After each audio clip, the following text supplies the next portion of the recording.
In the icy wilderness of Russia's Ural Mountains, 9 experienced hikers set up camp on a snowy slope. Weeks later, their bodies were found scattered across the forest, some half-dressed, others with inexplicable injuries.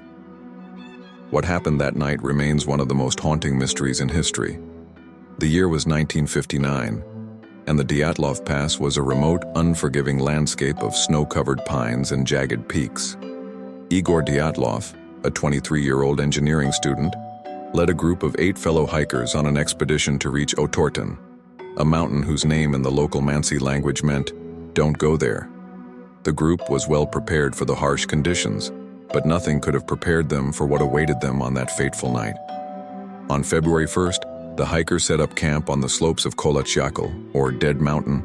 The temperature plummeted to 30 degrees Celsius, 22 degrees, and the wind howled like a banshee through the trees.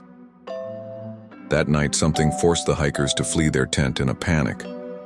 Rescuers later found the tent ripped open from the inside, as if the group had been desperate to escape. Footprints in the snow showed they had run barefoot or in socks despite the freezing cold. The first 2 bodies were found near a cedar tree, dressed only in their underwear.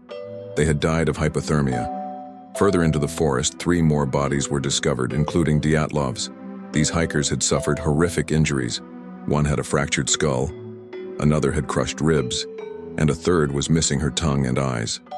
The remaining 4 bodies were found months later, buried under snow in a ravine. Some had strange injuries, like radiation burns and internal trauma with no external wounds. Theories about what happened range from an avalanche to a military experiment gone wrong. Some even suggest extraterrestrial involvement. The official Soviet investigation concluded that an unknown compelling force caused their deaths, but the truth remains buried in the snow and shadows of the Ural Mountains. To this day, the Dyatlov Pass incident is a chilling reminder of how nature, or something far more sinister, can turn a routine expedition into a nightmare. The forest, with its endless white expanse and eerie silence, seems to guard its secrets well.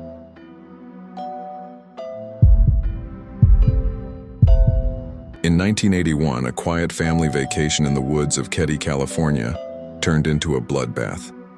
3 people were brutally murdered, and a young girl vanished without a trace. The cabin, surrounded by dense forest, became a tomb of unspeakable horrors. The Keddie cabin, nestled in the Sierra Nevada mountains, was supposed to be a peaceful retreat for Sue Sharp and her 3 children. On the night of April 11, 1981, Sue's friend, Dana Wingate, and her teenage son, John, were also staying over. The evening seemed normal, board games, laughter, and the crackling of the fireplace. But by morning, the cabin was a scene of unimaginable carnage. Sue, John, and Dana were found dead. Sue and John had been bound with electrical wire and duct tape. Sue's throat was slit so deeply she was nearly decapitated, and John had been stabbed multiple times. Dana was beaten to death with a hammer. The walls were splattered with blood, and the cabin reeked of death. Sue's 12-year-old daughter, Tina, was missing. Her younger brothers, who had been sleeping in another room, were unharmed, but traumatized. The killers had left behind a macabre scene: a bloodied hammer, a knife, and a single clue, a piece of duct tape with a fingerprint. For years, the case went cold. The dense forest surrounding the cabin seemed to swallow any evidence. Then, in 1984, Tina's skull was found in a remote area miles away. The rest of her body was never recovered. Decades later, investigators revealed that the murders were likely committed by 2 local men, one of whom had a grudge against Sue. The forest, once a place of tranquility, had become a hunting ground for predators. The Keddie cabin still stands, a grim reminder of the horrors that unfolded within its walls. The forest, with its towering pines and whispering winds, seems to echo the screams of that fateful night.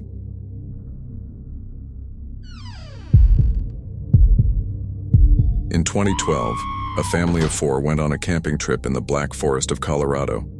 They were never seen alive again. When their bodies were found, the scene was so gruesome, it shocked even seasoned investigators. The Strack family, Father David, Mother Michelle and their 2 young daughters set out for a weekend camping trip in the Black Forest, a dense, sprawling woodland known for its beauty and isolation. They pitched their tent in a remote area, far from other campers.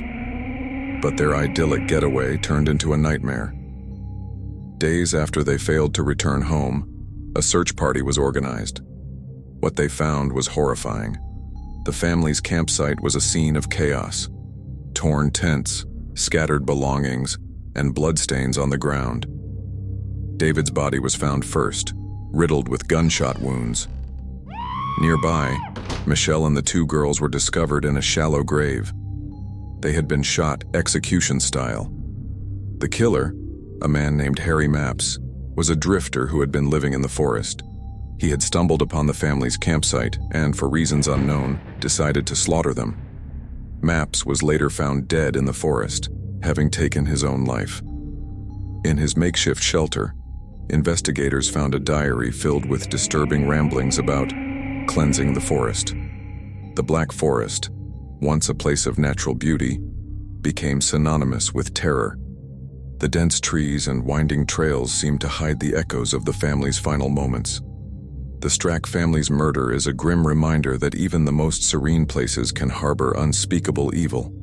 The Black Forest, with its shadowy depths and eerie silence, remains a haunting testament to the darkness that can lurk in the human heart.